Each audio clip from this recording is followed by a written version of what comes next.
morning. Rob Brown here on this Friday, a beautiful cold Friday. Got a great lineup today on the Friday College Roundtable. Executive producer Brendan Martin running the show here. We got Paul Finebaum joining us. I think you all know him. And being from Memphis, we're really proud of him. CBHS, White Station High School, frequenter of Pete and Sam's. I understand he loves that restaurant.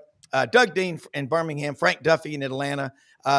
Look, do us a favor. Take a picture of the QR code with your phone. We appreciate all of our subscribers and our sponsors, and we're going to cover a lot of ground in this show. And I like to start the show off by saying good morning, everybody. But I know Paul's got a busy schedule. We watch you every day, and it's kind of like pulling out of the driveway. If you live in the medium, Paul, on I-55, you got to be doing about 110. But right now, I just want to ask you, I guess, the first question. And again, thank you for joining us. You mentioned about how tough it is for 2 straight years the SEC doesn't have a team in the national championship. We're never going to get used to that. How are we going to get back on top of the college football world? Because if Ohio State wins, what's it going to be like just on your show alone? It's going to be pretty bad. I remember exactly 10 years ago when Ohio State beat Alabama in the semifinals, and that's all we heard for a year. And what happened after that was pretty remarkable. Alabama went on a run that put them in the championship game pretty much every year after that for a long time. I don't think there's really much you can do. I mean, you really look at why the SEC didn't make it, and I think it comes down to, pretty simple explanation. Carson Beck getting injured in the SEC championship game. I think they would have beaten Notre Dame. I think they would have beaten Penn State. I'm not really sure they would have gotten past Ohio State, but I think that was really where it all went wrong. And, Alabama's story has been rehashed a million times, but these things are circumstantial. And when you get into a playoff, things are going to happen that wouldn't have happened in the old BCS or obviously in the 4-team playoff. Paul, one other question before I get Doug and Frank and Brendan on. A lot of people on our show have said this, that the SEC, Greg Sankey, is the most powerful man in college athletics, but the SEC only got 3 teams in there. And I guess the big question is, Ohio State finished 4th in the Big Ten, Tennessee 3rd, your alma mater. My wife's Evolved for Life, all of her family is. They have to go on the road to Columbus, but they take a lot of fans. What do you think about that and how we can hopefully stop that from happening again? I say we because we're myopically SEC down here. Yeah, I mean, listen, the SEC did it to themselves. Ole Miss, how in the world did Ole Miss lose to Kentucky? That was the difference in a playoff berth. Ole Miss was really a fantastic team at the end of the season. So was South Carolina, but they inexplicably lost to LSU at home. Bad call, whatever, doesn't matter. That's what happened. And then they lost to the 2 teams they were fighting against. And Alabama's story is self-explanatory. Vanderbilt and Oklahoma. That would not happen again in 100 years. Yeah. But so that's how the SEC ended up there. I mean, it was a circumstantial year, and I know that. I mean, I've been on shows as you guys have, and everybody wants to bury the SEC and blame anyone they can find. But I mean, I'm pretty mystified at how it happened. But I think all you can do is move on. It's pretty rough when you live in Memphis or Atlanta or wherever, and there are 2 Midwestern teams playing in really the heart of the SEC. I mean, I have a lot of callers who say I'm not watching the game. You know what? I may not either. Well, to make it worse, yesterday I'm picking up Cajun food at our favorite food truck over here by the hunting camp in Wynn, Arkansas. The lady serving me had on an Ohio State hoodie. I mean, they're coming out of the woodwork, Paul. They're pretty brutal. I spent the week with them, I guess last week in Dallas. We did our show Thursday a week ago from a sports bar, and it was all Buckeyes. And I mean, all fan bases can rub you raw if you don't beat them. But it was pretty tough because I had a pretty strong feeling Ohio State was going to beat Texas. Yeah. Doug? Paul, first of all, I wanted if you would pass along to your lovely wife, Linda, that she gave magnificent health care to my dear old mom, who's still clicking along at 89, and in no small part due to Linda's great oversight as her doctor. But not for average people, Paul, that don't have a mental engine like Paul Finebaum to understand that most complex problems have more than one effect, one cause. and so people are talking about NIL, the transfer portal. I think, and I'm curious if you agree or if you have a different slant on it, for dynasty programs like Alabama clearly established under Coach Saban. Kirby Smart was making a case for that and probably will again. If I had to bet, I think it's a little premature to write off Georgia, the way they put talent in. But the dilution, I like that word in this case, dilution of talent at the second and third string level at these dynasty programs is difficult to sustain now. Coach Saban and others have talked about that. Do you think that's the single biggest reason it's that we could say possibly there's the death of dynasties in college football, regardless of conference? I mean, that's what happened to Alabama, and that's why Saban got out. I mean, he looked at and put his second team guy in, and he was just your run of the mill 4-star as opposed to your top 5-star, which was the case. I mean, you go back to 11, 12, 13, 14, 15, 16, and I mean, he was rotating defensive tackles that could have started anywhere. And he had a multitude of them. And as we got closer to the NIL era, and mainly the transfer portal, I don't even think it's NIL, but the fact that you can leave at a moment's notice. And I dare say that the biggest loss of the SEC a year ago was when Caleb Downs left Alabama and decided to go to Ohio State instead of Georgia. Everybody expected him to play for Kirby Smart, and he didn't. And ultimately, he was the most important player I think Ohio State had. And I know everybody wants to talk about Jeremiah Smith, but I mean, Caleb Downs single-handedly blew up Texas on the goal line last week. Mm-hmm. Fantastic. Yeah, Frank. Paul, as an LSU guy, I've been in therapy over the Nick Saban escape for about 19 years now, but I'm starting to get a little bit better. So it's hard for me to throw bouquets at the coach. However, there has been talk about Nick Saban becoming a commissioner of college football. And I frankly think it would be a wonderful idea. I think it would give us some direction, some organization. I think the move would probably set college football on another golden age. Can you speak to that? And then secondly, I do want you to speak on how great the chemistry is for y'all's show. We're very good friends with Roman. He comes on all the time. By the way, I think some congratulations are in order for Tim Tebow. I believe they have, if I saw social media correctly, they have a new addition to their family coming, which is great. But y'all have a wonderful chemistry on that show, and it is must watch for us. Can you speak a little bit to both those items? Yeah, this as far as the chemistry, I mean, it's real. I mean, you can flip around watching shows, and you know when the chemistry is fake, when all you hear is fake laughter, and when it's real. And I dare say that we do have that, and it's unique. As far as Nick Saban being the commissioner of college football, I don't want to rain on anyone's great parade here. Will never happen. And it will never happen for a very specific reason, that college football essentially is run by 2 commissioners, if you want to be charitable, 4 commissioners.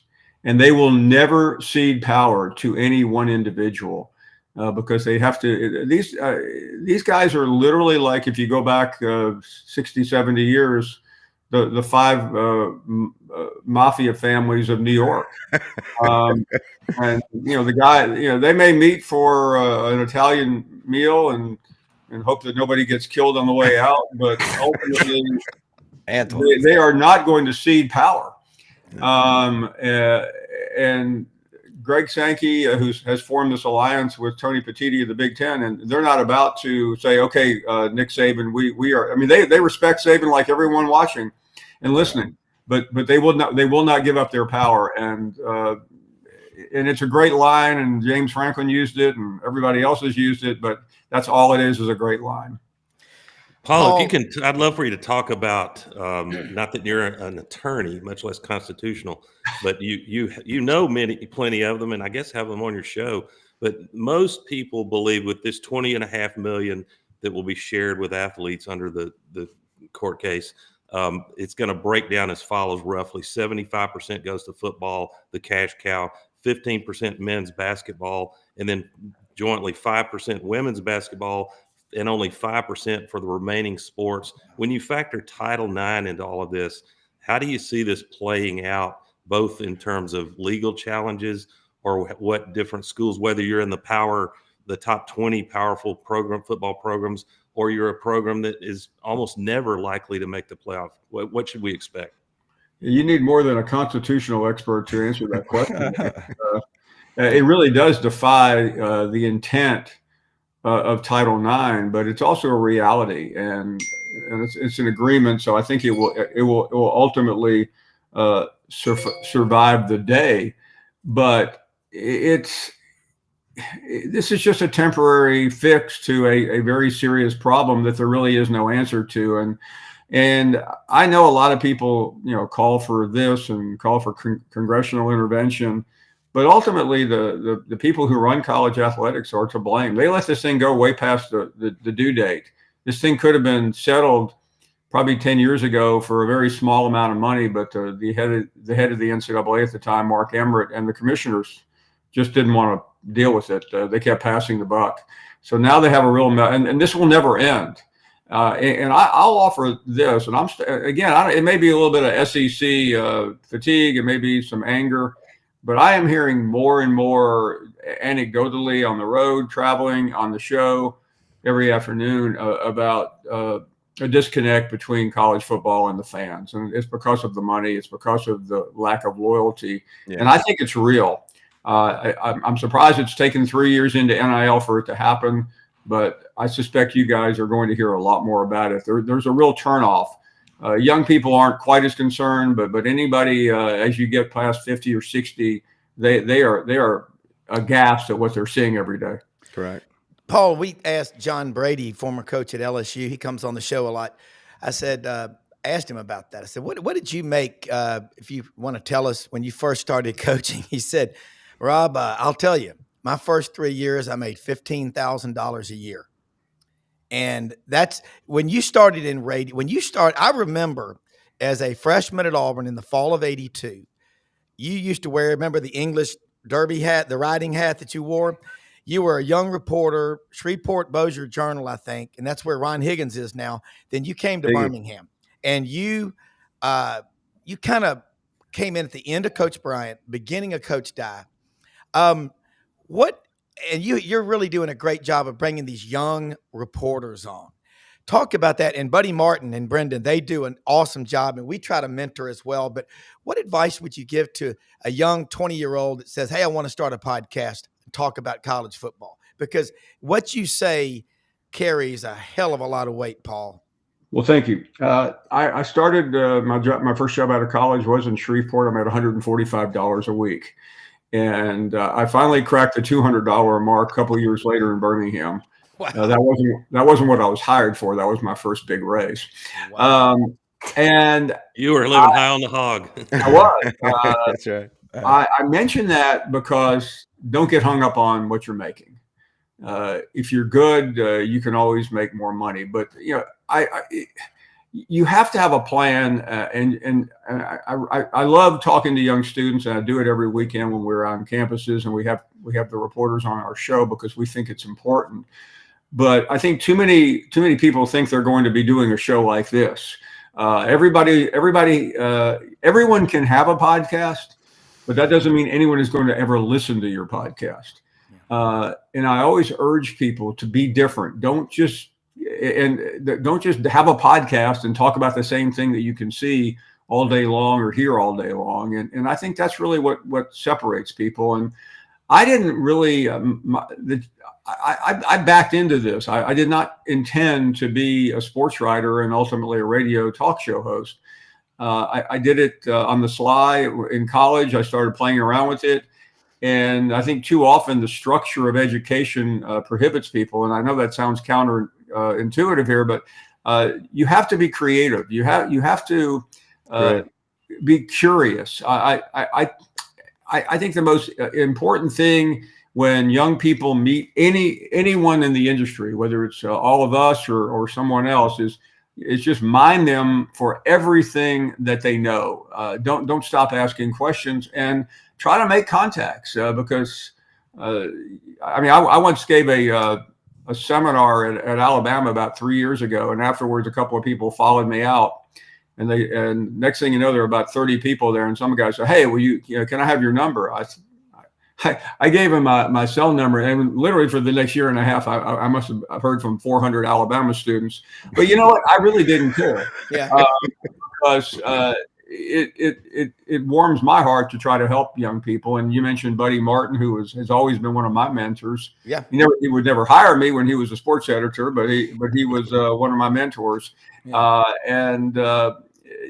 Just never stop. I used to, every time I'd walk into a press box, I would go up to the reporters and the writers and introduce myself and try to find out little things, like anything I could find out, I would ask. Yeah. Paul, and I if you- remember, that I'm quite sorry. well. You just covered the Penn State Alabama game. Alabama got beat 42-21. You were down there in the press box at Jordan Hare, and David Housel gave the famous call, "All right, everybody, let's eat." But that, I remember so well you as the beat reporter, and you earned what you have. And Lou Katcherman and I were talking yesterday here in Memphis, and he's watching right now. But I love that guy. I know him through the Touchdown Club, and I remember, the lunches and the dinners at Folks Folly with some of the characters in Memphis that you know who I'm talking about. But we all love the game, and every one of those people's got a cool story. But I never knew. I just wanted people to hear you had to start somewhere too, and you are very generous with your time. I watch you at SEC Media Days, and Brendan and I saw it this year, and I see it every year. You are hit from every angle, and you are really kind. Go ahead, guys. Well, I just want to say, Paul, first of all, Buddy says hi. And he's super sick and he's super stubborn about it. So, we sent a nurse over yesterday. He's good. He's all right. But he says hi. He wanted to tell you hello. I always got to ask you every time I see you, because I've had a unique perspective of watching my dad and you interact over the years and working in radio. And can you touch on what switch gears back to football? Can you touch on what you think your score for Billy Napier and the Florida Gators this year? There's a lot of hype right now in Gainesville. Are you buying into that or not? Because I'm as a Gator fan and person, we have, magazine, everything else. I don't know if I'm totally sold on, like all of a sudden we're anointing Billy and this is the next thing. I just didn't know. Do you have a grade, really of what you think happened? Yeah, Brandon, I give him a high grade because he was on the hottest seat in the country. And he overcame it, and he had a terrible start, as everyone knows. And I give him a lot of credit for perseverance. I would hate to have to cover him on a daily basis. He's one of the most robotic coaches I've ever interviewed, but that has nothing to do with his ability. And I'll know Florida is back when they're in the playoffs and they're playing for championships. He was on the hottest seat in the country, but he only had to do so much, and he exceeded that. But that's not the standard at Florida or Alabama or any of these SEC schools. So I am willing to give him a high grade for surviving. But in the SEC, you have to do it every year. You just can't win 8 games and think you have created a monster. You have not. Yeah. Frank or Doug?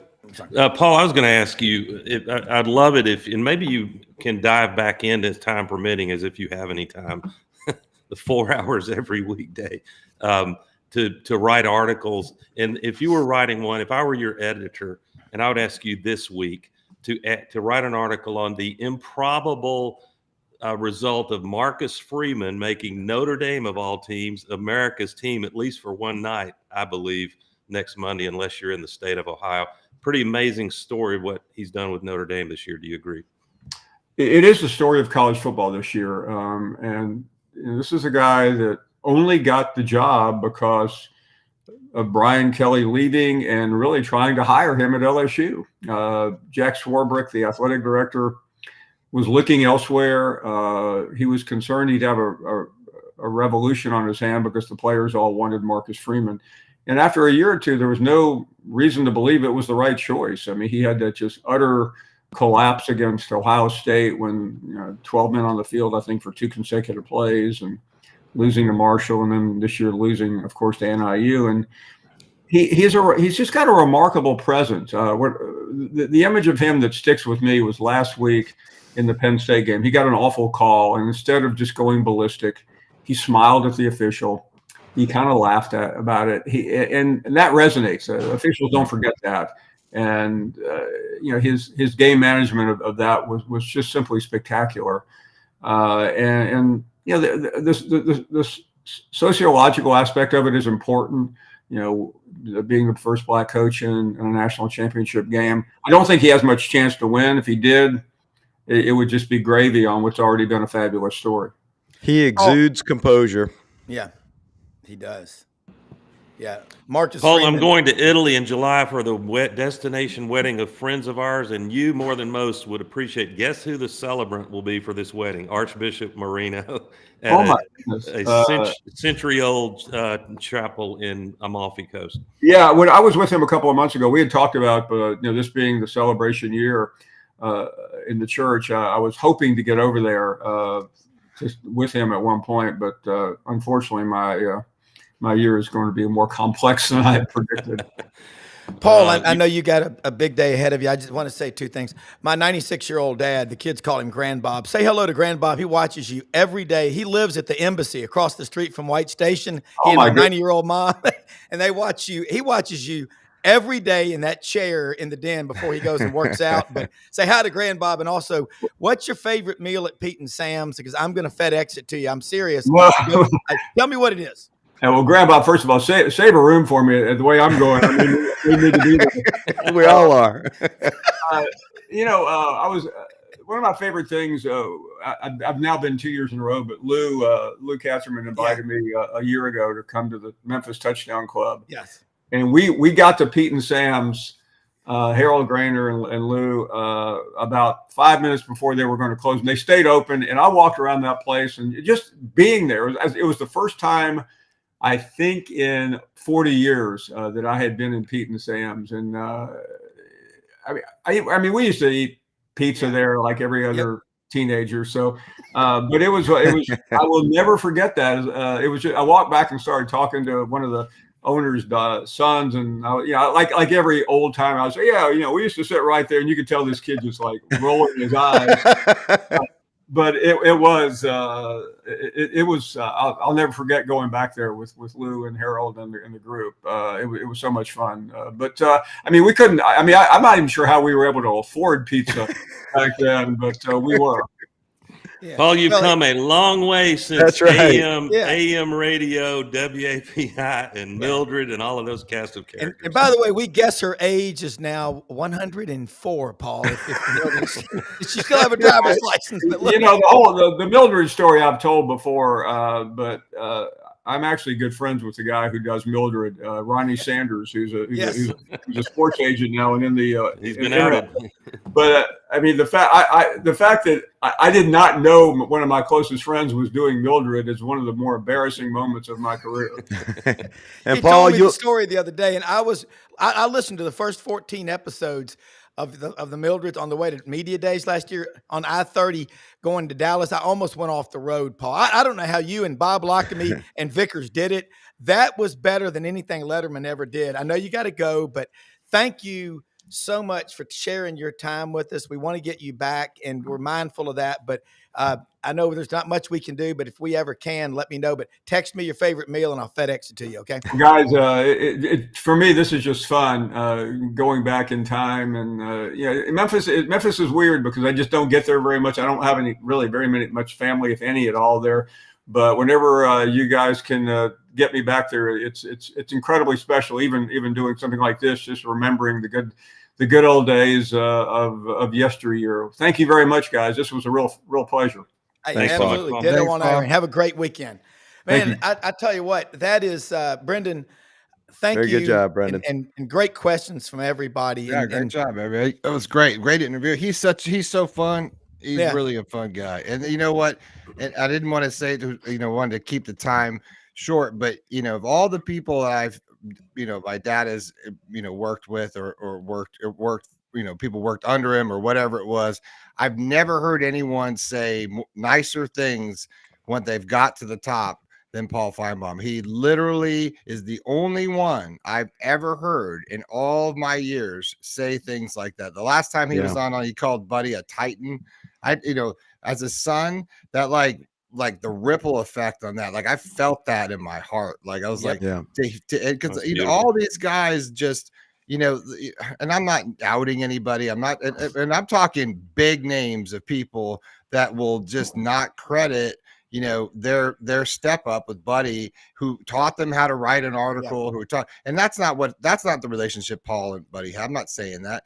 And that's the thing. It's just they had a fun rivalry on AM radio over the years, and then they established a friendship. And you know, Buddy never taught Paul anything as far as that's concerned, but he just had such respect.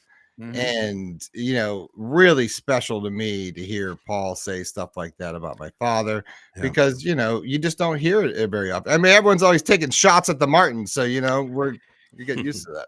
Well, it's a tough, rough business, and you can tell he's congenial and appreciative of the people that he met on the way up, and obviously he has returned that favor. In fact, Rob, I would tell you, the next time we have a round table, if Paul can be on, I would like Mitch to take my place so that Mitch can then speak with Paul. I think that'd be great.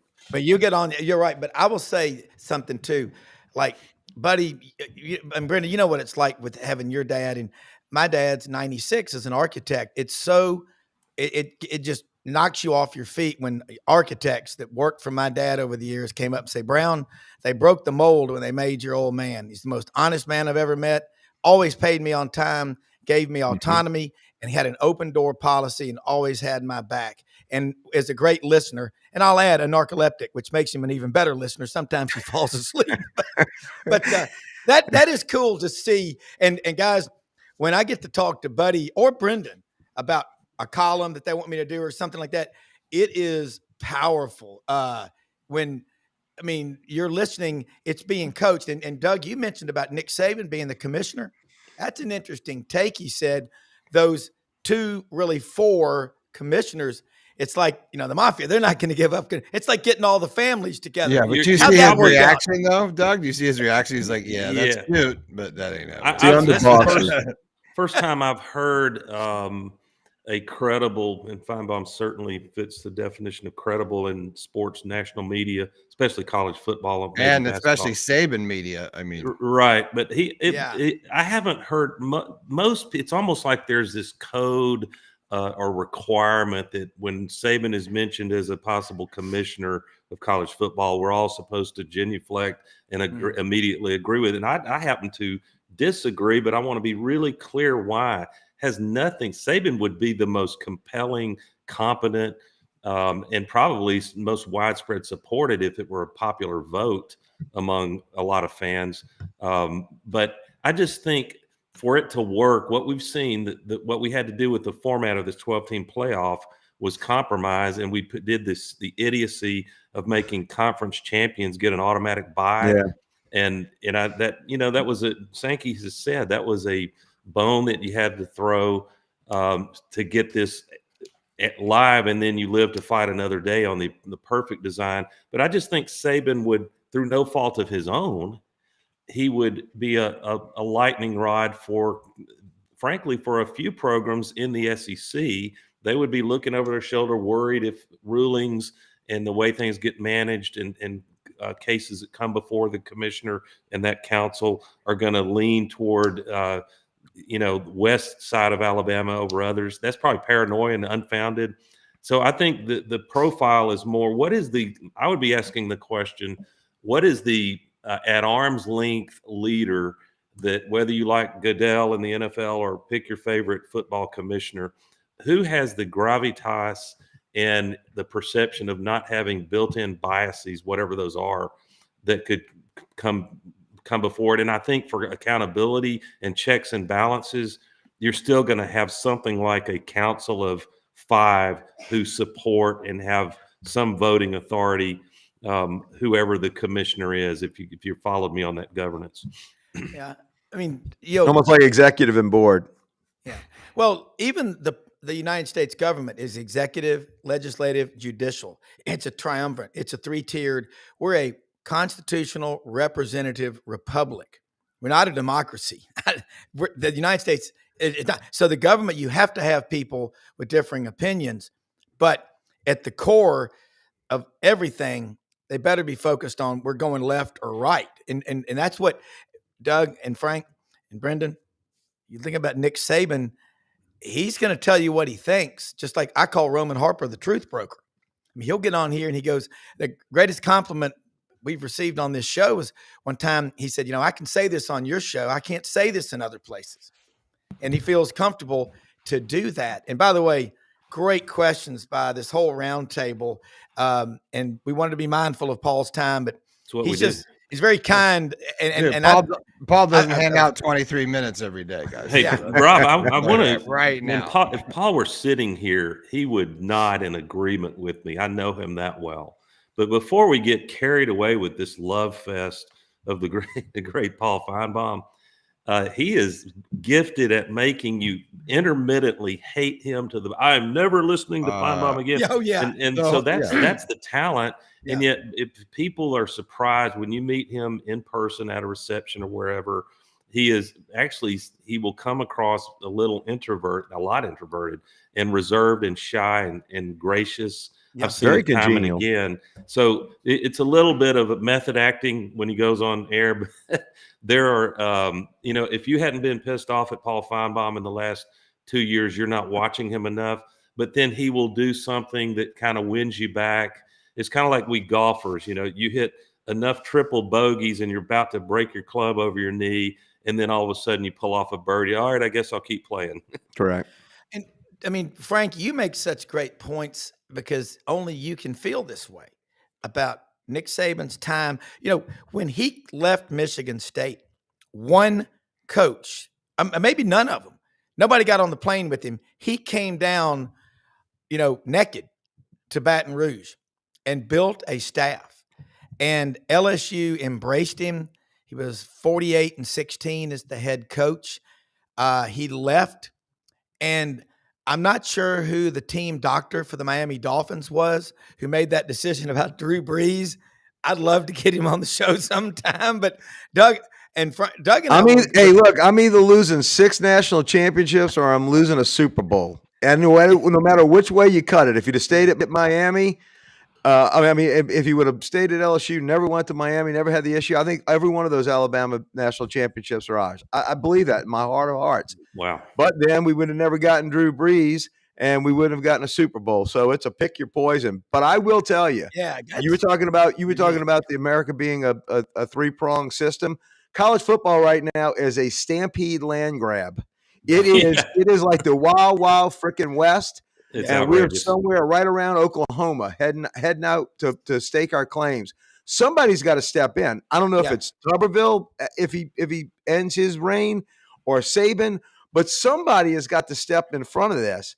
And not a Goodell, because I do believe you. I believe, like you said, Doug, Goodell has skeletons in his closet. He absolutely plays favorites. I can tell you that from having to endure Bounty Gate and all the years after that. I can tell you that firsthand. But somebody has to step up. And look, it might be that the power brokers, the under families, like Paul was saying, have to give up some of their power. What's the old saying? Something, a percentage of something is better than, all of nothing. And the way that this golden goose is waddling down like it's the Peabody, to bring up a Memphis reference, but there's a butcher at the end of the table if this thing doesn't get righted. Yeah. Well, we've got to do something because it is like the homesteaders where we hunt pheasants in South Dakota. The Gary Rose's family, they're now on their 7th generation. I'm like, how'd you get it? He said, well, they were like, if you're stupid enough to come out here to take what you want. And your horse is fast enough and you got a pretty ribbon. That's how you got it. So now we don't have any structure, and it's what we're going to have to fix in the off season. But let me say something about one of our sponsors, Winter Timber Outdoors in Athens, Alabama. You'll see the QR code up on the screen. I'll be quick because it's simple. Doug will agree. As a sportsman, I love to hunt and fish. If it ran, flew, swam, or crawled, I'm going after it. And it's in my freezer, I can assure you. You had to eat, right? Yeah. So I go into a sporting goods store like you, Doug. First thing I look at is inventory. What do they got? And number 2 is the competence of the staff. You got both an A+ at Winter Timber. They're in Athens, Alabama. But here's what's happening. They're growing in the footprint. that is the Southeastern Conference. They're building a store in Auburn now, should be opening by June. The store is open in Athens, Alabama, every day of the week. Take a picture of that QR code. Everything you need to hunt dove, ducks, turkey, quail, big game, elk, moose. You want to go get you a ram, desert bighorn sheep.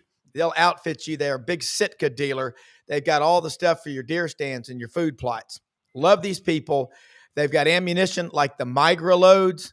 I have never hunted ducks with a more effective load than Migra. They fold ducks like a cheap suit. Okay. They're fantastic. Love these people at Winter Timber Outdoors. Let them know you heard about them on SEC Sidelines. Rob, speaking of winter temper, do you guys have the ducks pouring in on you, or is it disappointing? They're coming like back, but man, Yeah. we kind of hit a wall last Friday during this show. It was snowing so hard. We ended up with 9 inches here in Memphis, and we were at the farm that day. We had 9 inches over here in Park and Ark. I'm telling you. You think we're going to let them leave our ponds to get up there to Arkansas? They ain't no damn way, boy. There's too many damn good shooters in Louisiana to let them damn things get up there. We got some of our young members actually are in Lake Charles this weekend. They did go down there to hunt them. Like a saying.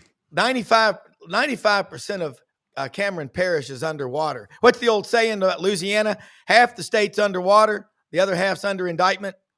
That's right. That's exactly right. Hey, look, it's a fun state, though. It's my favorite food state on the planet. Now, guys, we have been told, as if the Ohio State-Michigan game and one other have been entirely forgotten, we have been fed that this thing is over Monday night. And I mean, I don't want to channel Lee Corso, but not so fast. This Notre Dame defense can cover people. And, and Ryan Day has, whether he likes it or not, has a resume that is littered with some games that inexplicably his team wasn't ready to play. So 8.5 point spread. Does Notre Dame, what is a path? I want to start with Duffy, if you don't mind, Rob. Yeah. What is a pathway for Notre Dame to find a way to prevail this Monday night? Narrow pathway. They got to guard those wide receivers, and you better not let them get behind you. Because I sat in the Rose Bowl and watched that. Oregon played horrible secondary. And if Notre Dame does that, they're going to be toast. Ohio State's going to go through them like a hot knife through butter. But if they can clamp down on those wide receivers and make Notre Dame have to run the football, Ohio State run the football and not like give Michigan up. Did. Yeah, exactly. And not give up easy chunks. Then they got a fighter's chance. And look, turnovers. I think that's the pathway. Yeah, and look, Freeman, these kids play for him. Oh, I saw it when LSU had Les Miles, and those kids would go through a brick wall. I see the same thing with Freeman. They love that guy. Yeah. So you got a puncher's chance, 60 minutes, but they're gonna have to play almost flawless football on offense. They can't lay the ball down. They can't throw any interceptions, or Ohio State gets a short field. Texas was in the most catastrophic play down deep in the red zone, and they're about to send that thing to overtime. How do you can we talk about bad play calls in the history of college football? You're at the 1 yard line. Horrible. And you're doing that wide sweep pitch. It made absolutely no sense. The thing you couldn't have was a loss. You had a better shot if you just tried 4 times running it up the middle. Look, Sark does that sometimes. He tries to be the smartest cat in the room. Isn't it interesting? Yeah. The genius is Kiffin uses analytics too much, arguably, on fourth down. You got to push. Yeah, they like to push the envelope. The aforementioned Les Miles, though, would have been a little bit better in that position. Handoff. Where's Jacob Hester, Florida fans, when you need him? Here's a question. This was brought up to me by one of my great friends, Stephen Patrick Walsh, great Irish Catholic, lives in Atlanta now, from Memphis. Yeah, Steve is Notre Dame, Georgia Tech, Vandy. Steve says, Bobby, everybody's picking Ohio State to curb stomp Notre Dame. And he said, but what I would compare that to was the 1992 Miami-Alabama game. Nobody gave Alabama a chance in that one. It was like they were walking you to the electric chair, not much of a chance, okay? The governor got through. And another one is the 1986 Fiesta Bowl when Pete Kiftopoulos intercepted that pass from Vinny Testaverde at the end of the game Penn for the State. 14-10 Penn State victory, their second national championship in the 5 seasons. So let's break it down. Robert Jones watching the show over in Wynn, Arkansas with Greenway, big John Deere dealership I think he's from Elkhart, Indiana. He watches the show. I got a lot of Notre Dame people that watch this show. There's a lot of domers out there, Rob. There are a lot. They're everywhere. That's not really Powerful so, fan and base. it's going to be a madhouse down there. Like I said, the lady serving me at CJ's Cajun Express had on an Ohio. I said, really? I mean, you're in Wynn, Can I give you Arkansas? some advice? Don't eat Cajun from anybody in Ohio State sweatshirt. I'll send you something. Ohio State people are good. They're good fan base. Look, I've great fan I've base. done the national championship thing with Ohio, and I actually got a ride from a bunch of Ohio fans after the game after we kicked their ass. And brother, and they were nice about it. And we kicked their ass the year. Next I year. can't remember if it was the year after, a year 07. before. Yep. Yeah. And let me tell you something. They're pretty humble around us and the Gators because we can pull out. I think our tight end still scored another touchdown. No, Ohio State runs their mouth, but let me tell you, Notre Dame is not bashful when it comes to popping off either. This is going to be a clash of Midwestern Titans that think they're privileged and that they deserve to be here. Yeah. So there is going to be a little bit of arrogance going on in the stands here in Atlanta, Georgia. Yeah. And don't forget, there's going to be a lot of us that have. I'm not going to the game, but there's going to be a lot of people that have tickets that are SEC fans, and we wear our shit to the games. So let me tell you, you might see a police blotter that's going to be pretty long before this thing's over with. Crazy. Nothing. Sorry, we had Urban Meyer and Steve Spurrier on podcast yesterday at the same time, which is wow, name dropper. But they were talking about.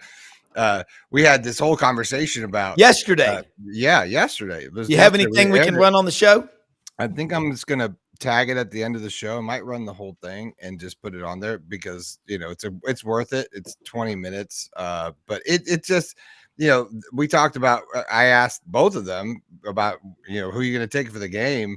And they unequivocally were like, Ohio State is going to kick their ass. Like they were just both Spurrier and him were just like, it's good. It's going to be close in the beginning. Then Ohio State's too much. And they're just going to break it out with 1 or 2 plays. And then that's going to be the end you can't catch up at that point. And both of them were, and Meyer's pretty objective. Like he didn't think Ohio State was going to win. He says this might be one of the best teams maybe he's ever seen. Give me Notre Dame. I'm telling. There's just something magical and cohesive about this team. They should not. Well, that's in the script. They should not be. Rudy. Have you seen that guy? I've seen him do a motivational speech. Don't get me started about it. Well, I'll tell you one that's. And by Rob, I'm telling you, if Auburn and Alabama, more so Auburn. But if Riley Leonard he's game MVP and makes runs and some key throws, it manages, Valley protects the ball, and they manage to win. There's going to be gnashing of teeth in Lee County. How did we let this kid from Foley, Alabama, get away? Fairhope, yeah, and I agree. Fairhope, my bad. And no, but the talent level in Louisiana, that y'all saw that on X last week. The top 4 receivers in the NFL all grew up within 100 miles of each other in Louisiana. Now, my friend Will Justice, who just joined our hunting club from Memphis, played center at Southern Illinois in Carbondale. You know who he blocked for his senior year? Brandon Jacobs, the big guy that was at Auburn and then transferred. You know where Brandon Jacobs is from, who won a couple of Super Bowls with the Giants as a 6'4", 270-pound running back? Napoleonville, Louisiana. Yeah. I mean, no one got away. I mean, the talent that comes out of that state. Per capita is no match. You remember Mike Stonebreaker, the great linebacker at Notre Dame? Archbishop Shaw, Archbishop Rummel? No, he went to John Curtis. John Curtis. Okay. Well, it's a de facto state Catholic university, LSU I'm talking about. Yeah. But LSU Notre Dame should really play every year. That would be a great. I don't think you need it. We had home and homes with them about like eight times, and some freaking battles, and we won up in South Bend numerous times. And then, of course, we beat the dog out of them in that Sugar Bowl. Speaking of, when our boys from Florida were about to dismantle Ohio State, we beat Brady Quinn. Jamarcus Russell beat Brady Quinn. And, by the way, you never saw Jamarcus Russell after that look that good ever, ever in no game. So, no. All right, Doug, Great here's talent. one for you. Doug, Before you do, Rob, well, no, finish your question. I'll come back to that. I want to ask you, because your take on this Notre Dame Ohio State game. Everybody says Notre Dame's a lot like a Big Ten team, and I don't agree with that. I think Ohio State's a lot like an SEC team. So Notre Dame might be more like a Big Ten team, but Ohio State's different completely. You mentioned Riley Leonard. He ain't going to stand in the pocket and beat you by throwing for 350 yards. Will Howard, in the Big Ten matchups, Ohio State versus Michigan, Indiana, Penn State, checked in around 200 yards passing. But in these playoff games, he's 300 plus. Did y'all see the meme on Twitter of the UT couple? It was, pretty funny looking couple. And the woman had that hairdo like the big old woman on Hee Haw. And they were at that game, and he said, "I've had enough, Myrtle. Let's go to Shoney's." That was. Well, I hate to tell you, Rob, sitting in the Rose Bowl, Howard had 300 yards by the time I got my first hot dog. That's how quick he had those yards. He had 220 yards, if memory serves, but like 5 minutes into the second quarter. And you know where he transferred from? Kansas State. Yeah. He was the dumbest. I totally understand it. I don't blame a Big Ten fan or any other conference that they want to have their fun at the SEC's expense. But to me, the idea, the SEC teams are brothers in arms. I find it laughable, and it's just something to talk about. Conferences competing. We really don't compete. I don't frankly give a rip whether another SEC team has good fortunes or not. I come close to that with LSU because of my brother Frank, and I've got a lot of love for LSU. I've said, and it's no small part because I grew up Catholic. If I'm ever expelled from the Auburn family, which is possible, I will go hat in hand to Baton Rouge and see if they would take me. But we got a deer stand waiting for you. It's got your name on it. Got a couple. The Buffalo Bills, whatever division they're in, I don't follow the NFL closely. I don't think they give a rip how their division does in the NFL. It's every man for himself. No. So the idea that, Michigan won a year ago, and good for them, but they had to have a spy getting play calls deciphered at some point early in the season. That was not the case late, so give them credit. And then we're going to have a team that's not SEC win Monday night.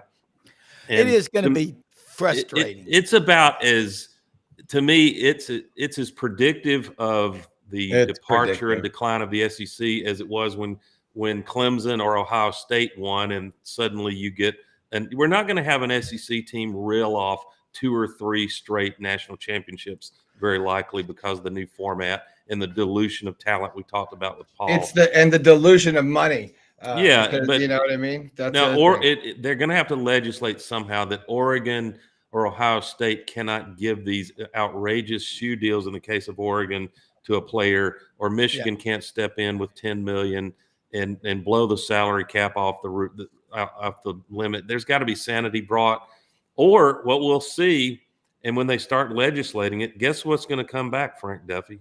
What's that? We will have what the SEC powers have always been good at, which is shady practices of compensation and different ways of augmenting whatever the rules are, because there's too much money involved and people want to win football games. Well, we're professionals at that. Yeah, we're professionals at that, and I know the West Jefferson. Note, I didn't point a finger at any one program, whoever it is. I have to interrupt the program to introduce a new family member. Yeah, that's a good-looking dog. I wanted to wait till you guys are on because you're all the hunting guys, and so I've never been duck hunting, but now I have a hunting dog apparently. Pretty brindle. This is Story. She was rescued after the hurricanes in South Carolina a while back, and she found her on the shoreline. Oh. She was about done. She's a rescue dog, and that I think she's a ploff hound, POLFF. Anyway, Yeah. She looks vicious and man-eating. She Yeah, looks she's like so a half vicious. lab, half pit to me. Yeah. So but she she's whatever not- she brings back, she's going to tempt you to try and take it from her. Well, I went to go pick her up. It's quite a story. I won't get into it, but went to go find this dog. She's, I'm all about the rescues and all that. So then she's sweet as sugar, and she's like trained. She's beautiful dog. I mean, Yeah, she's good. I'm Pretty telling you, Brindle. like, she's only the vet says she's not even 2, and she was about done, and the person that found her was hauling horses, and she said she pulled up on the side. It was just devastation everywhere, and she sees this dog running across the beach, running from the beach, and it was just like limping, had nothing left, and she said the horse people are great, because they're a little different with animals. So she pulled it. I was pulling horses across. She said I pulled up on the dog on this dog, and I opened the door, and I said, well, I can't take you on the dog farm. I can't take you on the farm. You're not going to work for me, but I can't leave you either. So what's your story? And so then she opened up the door, and she goes, either you're in or you're out. And I gave you 30 seconds. And she said she sat there and they looked left or right, and the dog jumped in the back. And she's like, I've been trying to find a home for her since. And then I met her. I've been looking for another dog. And I mean, I've had a lot of dogs. The most mild-mannered dog She's sweet. I've You can ever met in my life, and she's so grateful and easy. And she, listens, doesn't eat, chew. I mean, she must have been trained somewhere because she knows sit, stay, run. I mean, everything. I mean, this dog knows. Had to be somebody's dog. Brendan, Yeah. I Not saw Chip, this by the dog. way. And we look. She's already stalking you. She's these predators are. They Yes. Did prey you on see the other opportunity. dog? Did you see the other dog? No, Buried in the back? no. Oh, you don't She see looks- Sammy's under there. Hey, Sammy. looks do you adorable. look at my little dog. She's buried. Bones, come here. Sam, look, this is the face. Welcome to the Humane I Society look. sponsor hour. think they're getting a lot of time. No, look, They're buried next to each half other. half my dogs I've ever had have been strays. The other half Labrador Good retrievers. girl. And Yeah. I love all dogs. Hey, Rob, be thinking about basketball Good. gurus you're bringing on here because, as you might imagine, as an Auburn guy, I really love to talk about basketball. lately. Yeah, and look, I was going to say Oh, Ron hey. Slay was supposed to be on with us Brad- Wednesday morning from SEC Network. Well, and Brad, you're you're sideways. sideways. You're sideways, Brad. Yeah, I But don't know Ron's if going to be back on There, with us. there you I'll go. try to get Ron on. There it is. I know Chuck You Lavelle, got it. famous musician, is going to be on the show. He just Oh, my emailed me goodness. this morning. He's going to be on Wow. with us next Friday morning for a few minutes. And well, let's all get comfortably numb and get ready for that one. Hey, You said let me say Iceman Chuck something Liddell's real coming quick. on the show. Iceman Chuck Liddell? Lavelle coming on next Friday. Oh, Yeah. God. But let me Oh. say something. Brad Bellamy, general managers, Landers Ford. Love this guy, but the people he works with, folks, you're looking for a car, truck, SUV, new one. They've got a pre-owned lot, big lot, Poplar, Houston Levy out in Collierville. The general manager that can do 360s. Here we go. There he goes. Yeah, But hey, but let them know you heard about it on the SEC sidelines. They've got all kinds of rebates and offers available on the cars, trucks, and SUVs. I drive an F-150. Let me tell you something. I hunt. I'm off-road all the time. I don't get stuck in my F-150 with the all-terrain tires. And Michael Jordan, my great friend, bought one of the Broncos, Brad, that Sasquatch package. And now my wife wants one. I mean, they're so good looking. The Expeditions, the Explorers, the Ford Escapes. Brad, what am I doing? I'm bringing sand to the beach. You've forgotten more about Ford than I'll ever know. Brad, talk about what's going on at Landers, and then we'll talk some football with you. man, I appreciate it. And I'm trying to get. I don't know what's going on with my phone this morning, so now I'm going up and down, and we'll see if we can. It looks like you're modeling the new roll bar. I didn't know a Bronco had roll bars. Yeah, man, I have no idea. Usually I just put it up and it all works fine. But today it's like it keeps rotating on me. Brendan, what do you got? You changed your production side over there, man? What's going on? No, your Blame the rotation, producer. your rotation on your phone is not locked. Is that, So is it's that what it is? rotating left and right on your iPhone Got or it. Android. It's all. It's the Ken Caps user error. No, sir. You are a sponsor. It is all my fault, sir. No, sir. It's all our fault. No, it's all mine. It is my fault. No problem. Cut a check. You do no wrong. By the way, I don't know if you saw that little TV trick I did for you while you were figuring that out, sir. I made sure to cover full screen while we sorted all this out. It was a beautiful thing. I like seeing my banner ads and our over 10,000. Yeah, there you go. There you go. And that, I got you covered, bro. So, but no, it's a new year, new savings here at Landers, and just trying to start the year off right. Glad that snow is over, and hoping that as the weather comes next week that we continue to be precipitation less, because very few people want to go out and buy a car when there's 8 inches of snow on the ground. So or houses. But I will tell you though, I drove my wife's Bronco last week. When we had the snow, she's got a Badland Sasquatch, and I mean, you talk about handling unbelievable. You put that thing in slippery mode, and you just go out there and have a good time. So, and it's also very peaceful when you're driving in the snow at 6 a.m. in the morning and no one else is on the road. It's a very peaceful thing. So, yes. Anyways, guys, we're here to take care of anybody. Really excited about last year and the accomplishments of our team.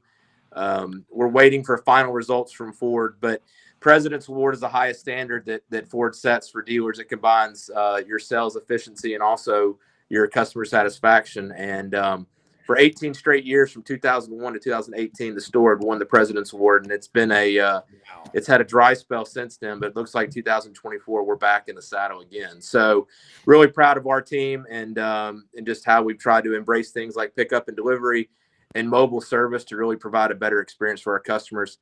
As I've told you guys before, most people would rather drink their own coffee than drink our Folgers. So we're trying to do the best we can to continue to meet customers where they want to be met, and appreciate the time to come on the show. And I'm also going to have to start brushing up on my college basketball knowledge, because I'll be honest, guys, until March Madness time, with college basketball, there's just so much going on. And so I usually transition from football to Grizzlies, especially now as good as they've been. So I'm going to start doing a little more research. We're the same animal. I totally agree with you. And I don't know if you know this. This one is a sidebar, Brad.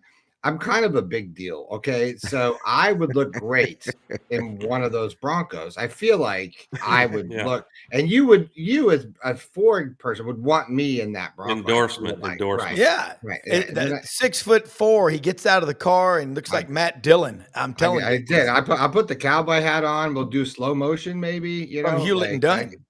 Like a Brad, would you take a free shot at the absurdity of Big Ten and other conferences declaring the death of the Southeastern Conference in football? I mean, guys, I think that is about as ridiculous as it comes. But I mean, we ended in a scenario where how many top 25 teams did Penn State beat this year? Yeah, Villanova. So, I mean, if you want to count Illinois when they played them, I guess that's a count. But they didn't beat anybody that beat anybody. They didn't beat anybody themselves, and they got to have a home game in the first round of the playoffs, and they got to have a game against Boise State in the second round. So, I mean, take that one to the side. Notre Dame did what they needed to do. They beat Georgia. Notre Dame did what they needed to do, and they beat Penn State. And Ohio State and Texas was a great game. Unfortunately for me, Texas decided not only not to score, but also to fumble for a pick six. So my hedge covered where I had -6 and I had plus 10.5. Lost. Thank you, Texas, for not being able to avoid that. But I mean, guys, next year, my only concern is this: the schedules we have laid out for next year are very similar to the schedules we have this year. Yeah. Except, Georgia's going to have all their games at home this year, next year, or a majority of them. They were on the road, so that they're going to have Ole Miss, they're going to have Alabama.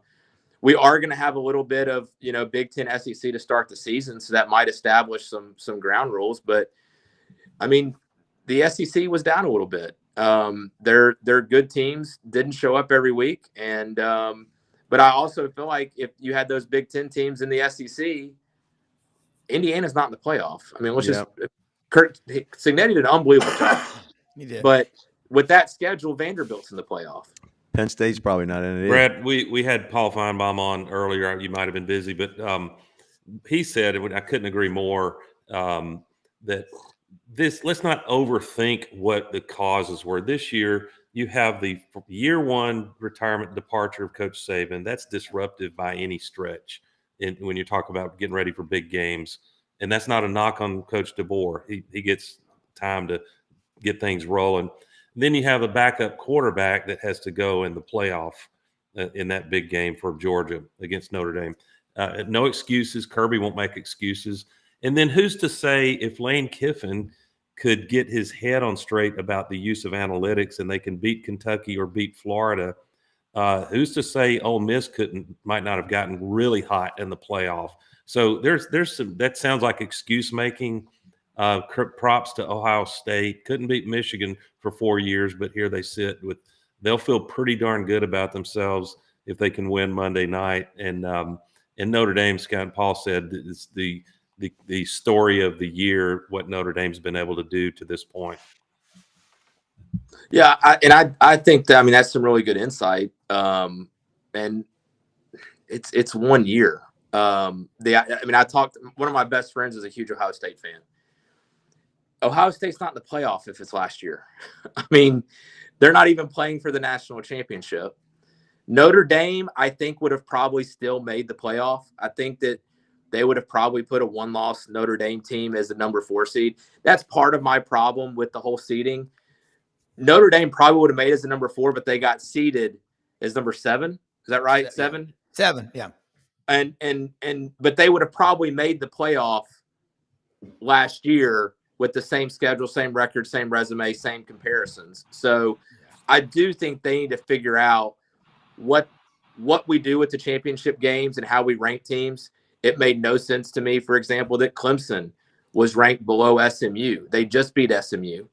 Why would you put SMU higher than them, even though Clemson just beat them and really manhandled them until the end of the game where it became close? Yeah. So I agree with Paul, but it's hey, other teams are going to win sometimes, guys, and we just have to get used to the fact that we're now 2 years in a row where it's not going to be an SEC team that wins a national championship, but dominance happens for a long time. You know, I mean, it's not 1 year that it makes, and I don't think the SEC is dead, but I do think the realities of NIL and the transfer portal are here to stay, at least until they. I got to bounce, Rob. I'll see you guys. No, thank you so much. We'll do it again next Friday. Awesome stuff with Doug Dean. And I'll say something. The SEC's won 13 of the last 17 national championships. Like Buddy said, it'd be nice to say we've won 14 of the last 18. Not going to happen this year. But it'll be tough for a Big Ten team to win it 2 years in a row. But keep in mind, Jeremiah Smith from Fort Lauderdale, right in the backyard of the SEC. Caleb Downs, Atlanta, transferred from Alabama. Quinshon Judkins left Ole Miss from Park Crossing, Alabama, right next to Montgomery on the shorter exit on Interstate 85. They're building a team. Ohio State is just like the SEC. So they're just taking our blueprint. Frank, I think you'll agree, and Brendan and you, Brad, it's going to be up to the SEC to double down or triple down to keep these kids here. But I'm seeing a trend. Very few schools this year in the SEC, not all, but most people, didn't lose anybody of any significance. Carson Beck, I think they were ready to part ways. Maybe I agree. A lot of reasons, you know? Well, money's the great equalizer, always is. Yeah. And when you got somebody like Portnoy and Larry Ellison throwing money at my quarterback, they're going to go. It's just that simple. And the problem is, like Brad mentioned, you know, with NIL and with the portal, we're not stockpiling guys anymore. You can't do it. Somebody's just going to up and go. If there's an opening that comes in another conference, they're going to go. So, our days of being able, like we were talking earlier when Paul was on, for the days of Kirby and Nick stockpiling 2 and 3 rows of 5 stars, it's not going to happen anymore. They get playing opportunities other places, and if they quote unquote make a mistake, they can correct it in one semester. Yeah, it's and I think a lot college football now is like the investment world. You've got the programs, the coaches that want to build through the high school ranks. That's long-term growth model. Then you've got the day traders. That's the portal. Okay. And you have to think about how you're going to be as an investor. Well, you got to do a little of each, but you got to think about the consequences. Being a day trader or short-term trader, getting guys in there for a semester, basically what's happening is the guys are coming in for a cup of coffee and a tryout. Yeah. But in the old days, see, people don't remember 40 plus years ago. I remember 30 and 40 guys might leave during a spring practice. They just couldn't take. A new coach came in, cracked the whip, they were gone. But we didn't hear about it. It's like a stat. Oh, there's more tornadoes than there ever have been before. No, they're not. There's just, instead of someone saying, I tell you what, there's a big blowout there in the pasture out there back yonder. Now radar picks it up and identifies it. And so we're counting everything. We're even counting crows.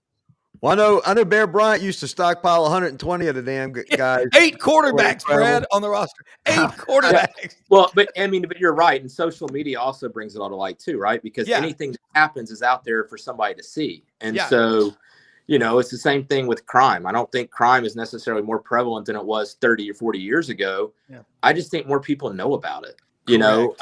It's always, the thing was always, I was in broadcast at one point in time in college. If it bleeds, it leads. I knew you had some background in this because you're really good. I feel the same way about, with these football stories. I mean, these guys need something for people to pay attention to eyeballs throughout the season. And the season's over. So now that's what, Greg McElroy said when he came and spoke to the Touchdown Club is, on one end he hates it, but on the other end he loves it because he has something to talk about on April 27th that he didn't have it 3 or 4 years ago. Right. I mean, there's always a story. And, back to Finebaum's comment too about Kiffin, that's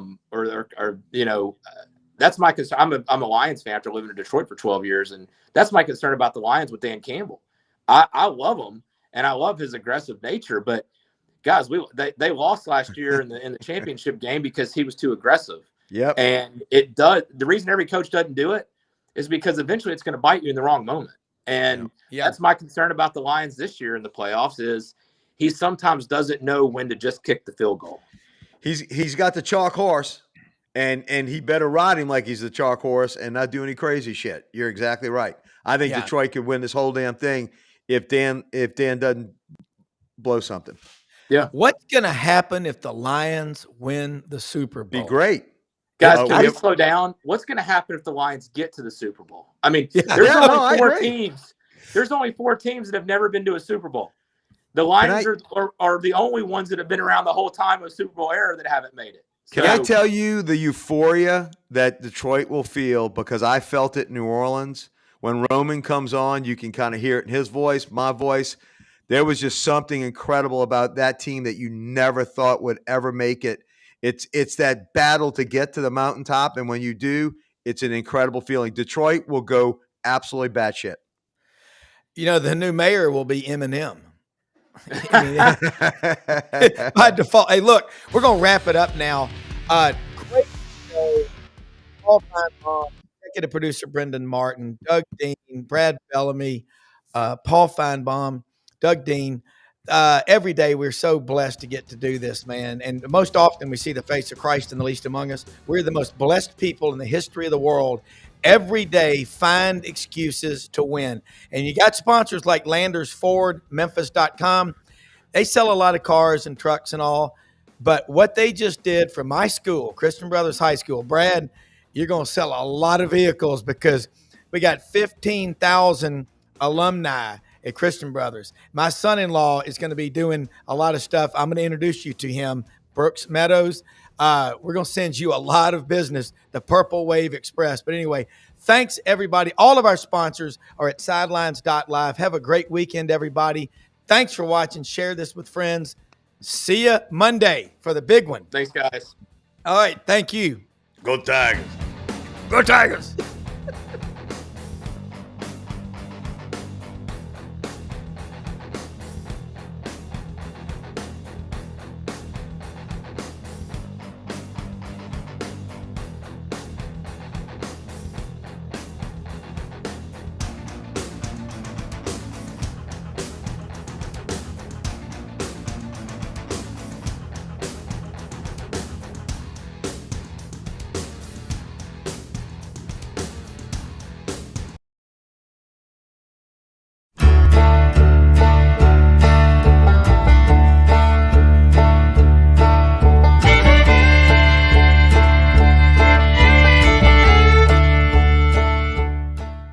In a perfect world, you'd set a health goal and results would happen overnight.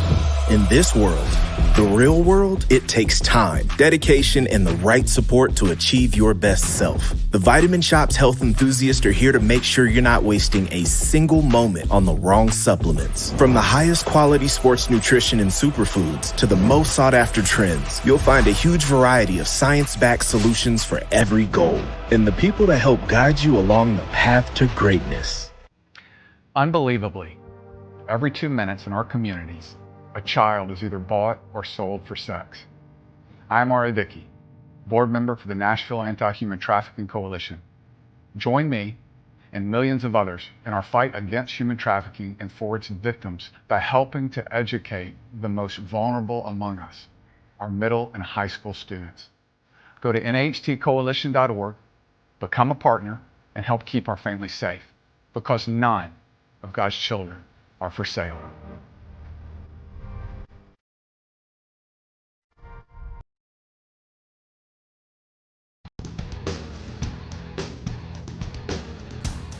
A great honor and great pleasure to be on the program with not one, but two Hall of Famers. Two. One who's been in there a while, and one who got in there from me. Congratulations to Urban and Steve. Steve's got one more Hall of Fame on his gun barrel. Urban, congratulations on making the Hall of Fame. That's wonderful. Yeah, thank you. I got a person that grew up idolizing college football, what it stood for, and think that I get to represent these great schools I work for and the great players and coaches I work with. So it's an honor to join Coach Spurrier in the Hall of Fame. I don't know if you ever can set out to say, I'm going to be a Hall of Fame coach. I don't think it works that way. But at what point, and I'll ask Steve the same question, did you think about that possibility of you being in the Hall of Fame, Irving? Well, you're human, and I remember like SID, Steve McLean and Jerry Emick, the SID at Ohio State. You know, they both told me, you know, near the end of my career is that, you know, this is how it works and all that. I'm thinking, holy cow, this is serious. So during your career, you don't have time to think about stuff like that. But once I retired, the SIDs, I had two great ones, you know, just brought it to my attention and told me how it works. So that's when I started thinking about it. When you realize that and you start thinking about who you're in there with, Coach Meyer and Coach Spurrier, you think about who's in that hall with you. That's got to be overwhelming, Urban. It is, and what's going to be really neat is a lot of these college players that I had, a lot like Coach Spurrier, are going to at some point be in the Hall of Fame. I went to Tebow's event 2 years ago, Alex Smith this last year, and there's many more to come. So the one thing about Hall of Fame coaches, you can promise you there's some Hall of Fame players right behind them or sometimes right before them. So, thinking about Hall of Fame coaches and whatever, I'm going to ask you both the same question. Back when you were a young coach, when you thought about Hall of Fame coaches, what picture came into your mind, Steve? Oh, gosh, I didn't really think a lot about it as a youngster. Obviously, we knew who the all-time, great coaches were. General Neyland at Tennessee, for an example. And my coach, Ray Graves, is in the College Football Hall of Fame. You knew that, right, buddy?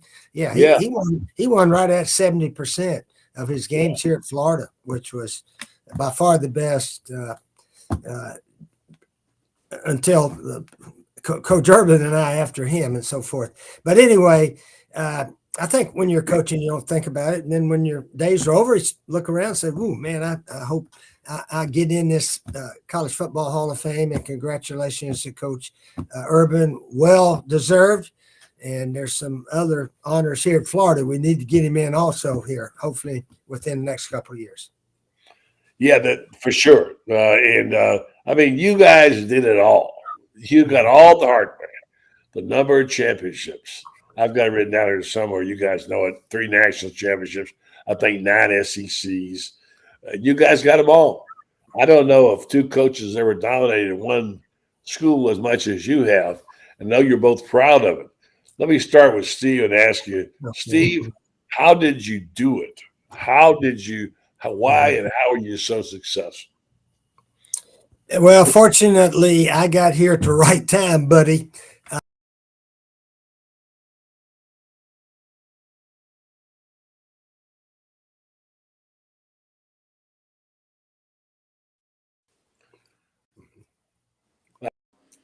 And really, when Your best players or your best leaders also, sort of like Tim Tebow and all the players Coach Urban had there, you have a chance to have those big successful years. Well, Urban, you come into a situation where you've had a coach that won a national championship, won a bunch of SECs, six, very popular guy. And my gosh, I know you had to feel the pressure because, of what the shadow of Steve Cass, but you managed that. How'd you do it? Well, a similar situation to coach is that I took over for a heck of a coach, Ron Zook, and a great recruiter. I did a little talent evaluation. I had a couple other job opportunities when I was at Utah, and really when Steve Spurrier started the style of play, and I never really knew much about Florida, actually growing up until because I think to follow a guy that's done it is a little easier than a guy that takes over a program they've really not done it. Mm-hmm. And it's really amazing the history of Florida.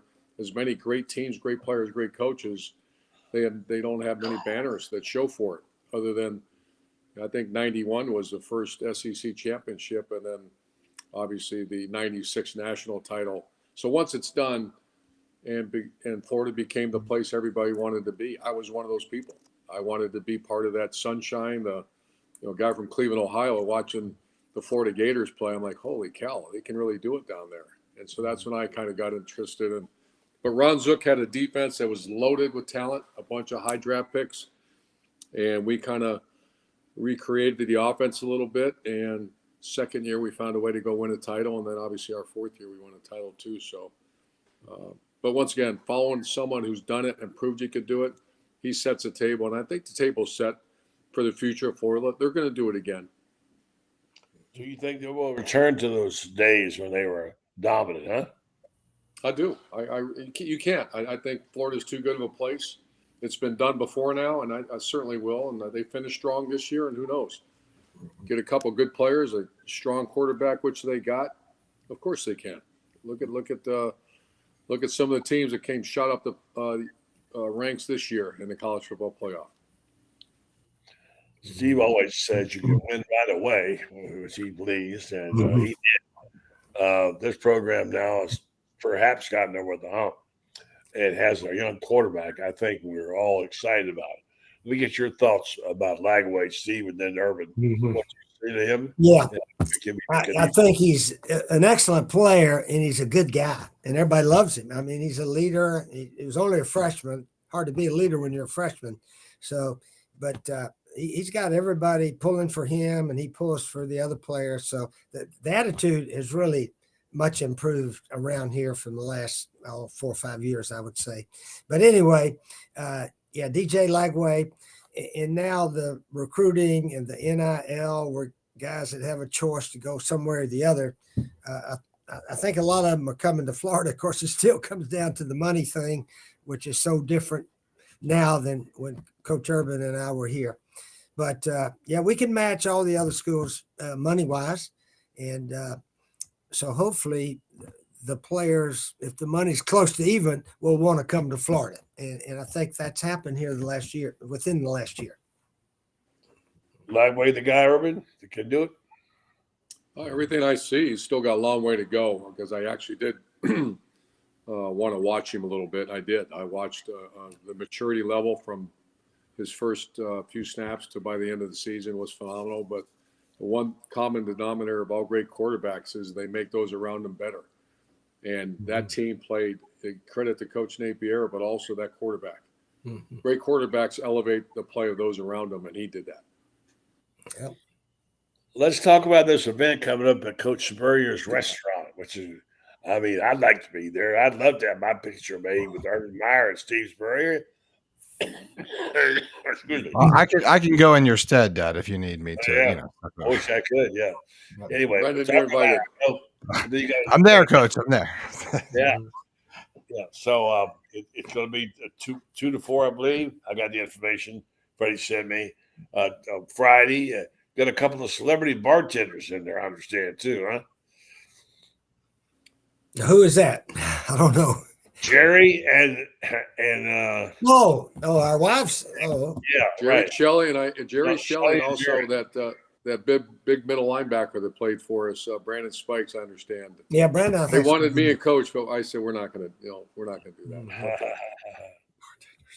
Yeah, so it'll be a fun time. You're going to sign stuff, and Mhm.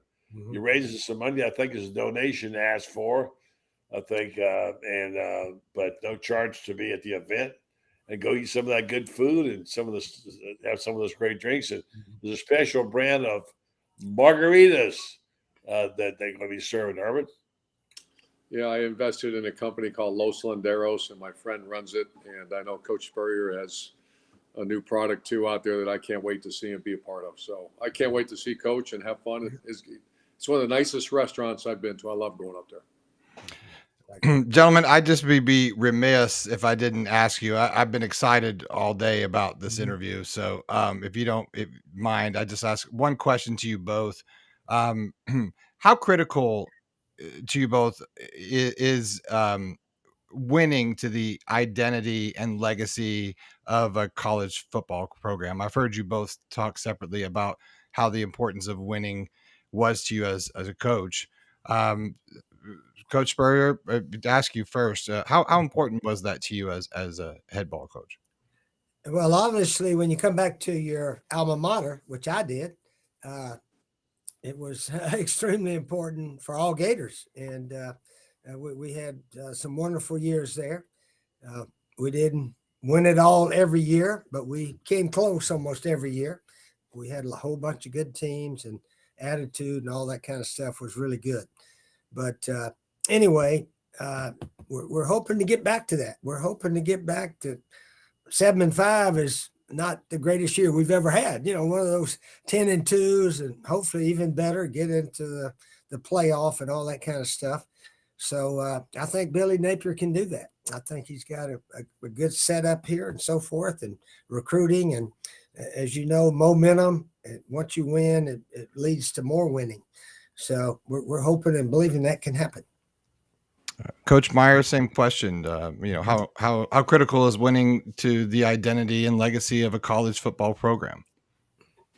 Well, it is the identity, and for whack jobs like me, I mean, it's whether you eat or not, whether you sleep or not. And that was you coach at places like Florida and Ohio State, where winning is not only expected, it's demanded.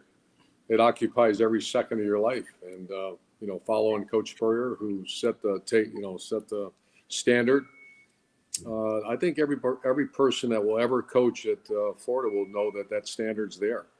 All the SEC championships and the style of play and the swamp. I mean, that really wasn't there until Coach showed up. And now everybody has to live up to that, and they have to. That's just the way it is. That's not going to change. I said that about the Ohio State fan base. People are all over the fan base, and I'm like, I don't get that. I mean, that's the fan base is the bloodline of your school. I mean, you start criticizing fans, you got a problem. You want the fans to be there, because I've been in programs, and so as coach, where fans, it's not that important. It's really important in Florida, and it's really important at Ohio State when I was there. Speaking of Ohio State, you said last summer this team is loaded. They can win everything. You put it right out there. And they stumble out of the gate, but now they look like they're playing to their potential. They're favored to win the game against Notre Dame, which is a little bit of I guess, ambivalent for you because you like Notre Dame too. But nonetheless, how good is Ohio State? And Ryan Day, has he got his magic back? I think the roster, and I said this in the summers, might be the best roster I've ever seen. They're too deep of skill. Not only will be in the NFL, they'll be starters, impact player. I went through it the other day, and just kind of because I work at the Big Ten Network too, and I've never quite seen when you have two tailbacks that are potential first-round draft picks. You have 4 receivers that are potential first-round, or and the best player in America is a freshman. They had some issues with the offensive line with injuries, lost a first-round draft pick. but now they're playing much better. And then defense, it's one of the best defenses. Their entire secondary will not only get drafted, they'll start in the NFL. And I've had some great teams. I don't know if I've ever had one like that, where you have, the first string, all skill, and potentially most of the backups will be impact players in the NFL. That tells you, and they're all veterans. They came back for one reason, and it looks like it's going to happen. Well, Coach Urban, what was your record against Michigan? 7-0. Okay. How in the hell did they lose to Michigan this year? That's what I. And it was Because not Michigan did beat Alabama, right, buddy? Yeah. Yeah. But, that was amazing. I still. It was. Both of y'all did pretty good. They were saying, "Oh gosh, it's Michigan," instead of Michigan's just another team. I don't know. It seemed like they put Michigan on a pedestal. Man, they're going to be hard to beat, and it turned out they were very hard to beat. But yeah, I was at that game too, Coach. I was at that game, and it was hard to explain because that was not the Wolverine team a year ago. Yeah, it was a great team. This one was not. It was a good team. Obviously, they did, like you said, they beat Alabama, but they sure did. I still don't know how that happened. Yeah. How do you see the game working out between Notre Dame and Ohio State, Coach Meyer? I see, just because they're a well-coached, gritty, tough, real tough team that Al Golden runs the defense. You just don't see missed assignments. You don't see blown coverages. You see the proper run fits, good tackling team, and really good players. But they have also been banged up on defense. So I think they're going to keep the ball in front of them, not give up big ones. And then on offense, the problem with Notre Dame's offense is the running back's banged up. Jeremiah Love, when he's healthy, he's as good as there is, but he's only had 16 carries in the last 2 games.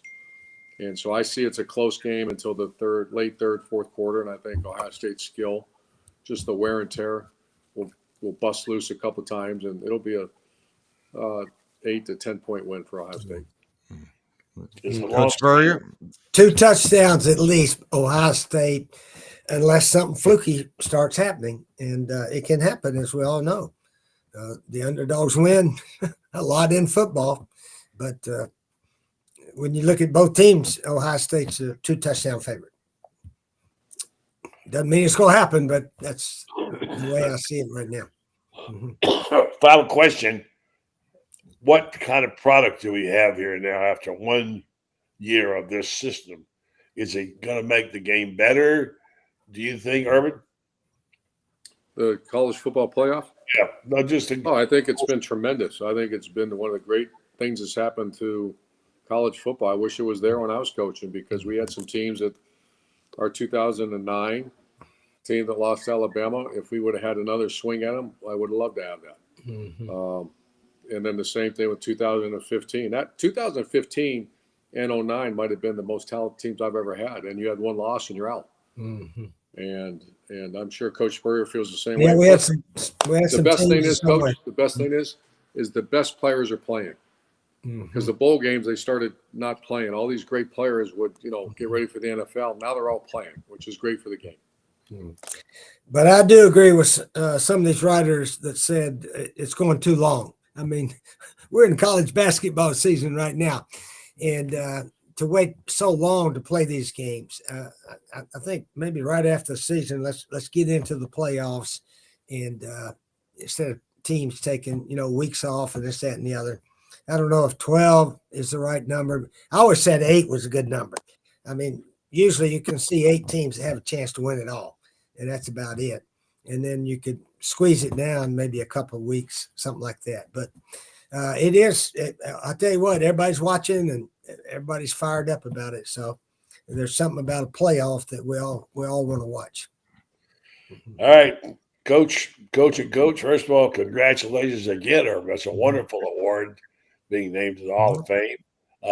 And I'm glad you're in TV. And Steve, congratulations on the success of your restaurant. You've been knocking it out of the park. Awesome. It is. This event coming up on Friday is a great opportunity. Here you are, your 2 Hall of Fame coaches. Go out and say hi, give a little money, and take part of the event. Great job by Freddie and by the folks out of East Spurrier Ground Drill. Thank you both very much for being on. All right, Coach Thanks, Urban, I'll guys. see you tomorrow. That's Thanks, Steve. tomorrow, I'll see you buddy. tomorrow. Thanks, buddy. Tomorrow, I'll 2 see- o'clock. 2 o'clock. I'll see At you the all up there. restaurant. All right. Everybody Thank you. come out. All right. Have a See good you one. guys. Mhm.